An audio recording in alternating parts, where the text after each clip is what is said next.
অপরূপ সৌন্দর্যের লীলাভূমি আমাদের এই বাংলাদেশ। সবুজে শ্যামলে ভরা গ্রামের সেই প্রাকৃতিক দৃশ্য। কিন্তু দিন যত যাচ্ছে ততই পরিবর্তন হচ্ছে গ্রাম কিংবা শহরের দৃশ্য। হারিয়ে যাচ্ছে গাছপালা, পরিবর্তন হচ্ছে আবহাওয়া। তেমনিভাবে যশোরের লেবুতলা ইউনিয়নের আন্দলপুতা গ্রামের তীব্র গরমে অতিষ্ঠ সাধারণ মানুষ। হারাতে বসেছে গাছগাছালি, এতে নষ্ট হচ্ছে পরিবেশ। তাই বেশি বেশি করে গাছ লাগানোর পরামর্শ এলাকাবাসীর। বিস্তারিত ইমরান হোসেনের প্রতিবেদনে। প্রিয় দর্শক, আপনারা জানেন এই গরমের দিন দিন যে তাপমাত্রা বেড়েই চলেছে, এই তাপমাত্রাতে বসবাস করা এবং বিদ্যুৎ না থাকা, বিদ্যুৎ সংকট, এইসব বহুবিধ কারণে তীব্র গরমে অতিষ্ঠ মানুষ। আমরা সাধারণ মানুষের প্রতিক্রিয়া জানার জন্য বিভিন্ন জনের কাছে আমরা প্রশ্ন করেছি এবং তাদের অভিব্যক্তি ছিল এটাই যে এই গরম থেকে পরিত্রাণ পাওয়ার সবচেয়ে বড় উপায় হচ্ছে অতিরিক্ত বৃক্ষরোপণ করা এবং আল্লাহকে বেশি বেশি স্মরণ করা। আমরা তেমনই আজকে এই তীব্র গরমে, আপনারা জানেন যে আমাদের বাংলাদেশের মিনিমাম তাপমাত্রা আজকে 28 ডিগ্রি সেলসিয়াস এবং ম্যাক্সিমাম তাপমাত্রা হচ্ছে 39 ডিগ্রি সেলসিয়াস। আমরা যদিও 42-43 ডিগ্রি সেলসিয়াস আমরা পার করে ইতিমধ্যে এসেছি। চারিদিকে নির্বাচনের, যদিও প্রধান বিরোধী দল বিএনপি নির্বাচনে নাই, তবুও চারিদিকে নির্বাচনের একটি পোস্টারিং বলেন, প্রচার বলেন চলছে। এই তীব্র গরমে, এই তীব্র তাপদাহে যারা মাঠে কাজ করেন তারাও যেমন ভুক্তভোগী, যারা প্রচার করেন তারাও যেমন ভুক্তভোগী এবং যারা বিরোধী দলের লোকজন রাজপথে আন্দোলন সংগ্রাম করেন তারাও একইভাবে ভুক্তভোগী। সুতরাং আমরা এই মুহূর্তে আছি আমাদের সবুজ শ্যামলা একটি গ্রামে। এই গ্রামের নাম হচ্ছে আন্দলপুতা গ্রাম।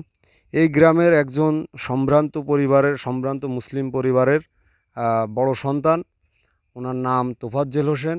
উনি আমাদের মাঝে আছেন এবং আমি তাকে রিকোয়েস্ট করেছি যে আসলে তার বয়সের আলোকে এই সময় গরমে আমাদের করণীয় কী এবং ভবিষ্যৎ প্রজন্মের জন্য সে কি বলতে চায়, বার্তা দিতে চায় এবং সে তার শৈশবে গরম কেমন ছিল। আমরা এই গরম নিয়ে দেখেছি যে এই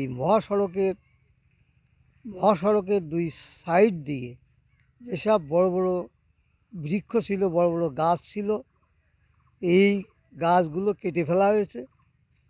এই গাছগুলো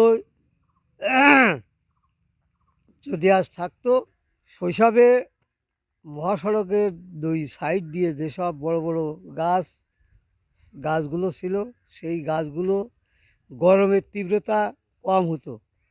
কিন্তু এখন এই মহাসড়কের পাশে সেই সমস্ত বড় বড় গাছ বৃক্ষ নাই, যার জন্য এই গরমের তীব্রতা দিন দিন বেড়েই চলেছে।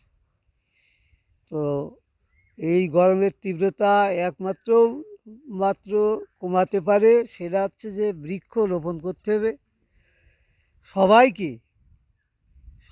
প্রত্যেক লোকজনকে একটা গাছ রোপণ করতে হবে এবং এই গাছ রোপণ করলে আগের মতো গাছের যখন মাত্রা যখন কম হয়ে যাবে তখন গরমের তীব্রতাও কম হবে। তো আমরা দর্শক, উনি যেমনটা বলছিলেন যে দেশের পারস্পরিক সম্পর্ক এবং সকলের সাথে সকলের যে সৌহার্দ্য সম্পর্ক আগে ছিল, সেই সম্পর্কটা এখন বিনষ্টের পথে।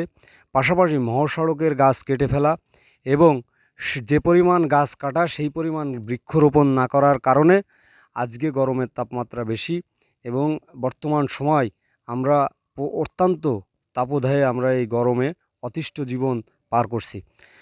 দর্শক, যশোর থেকে ইমরান, SK TV।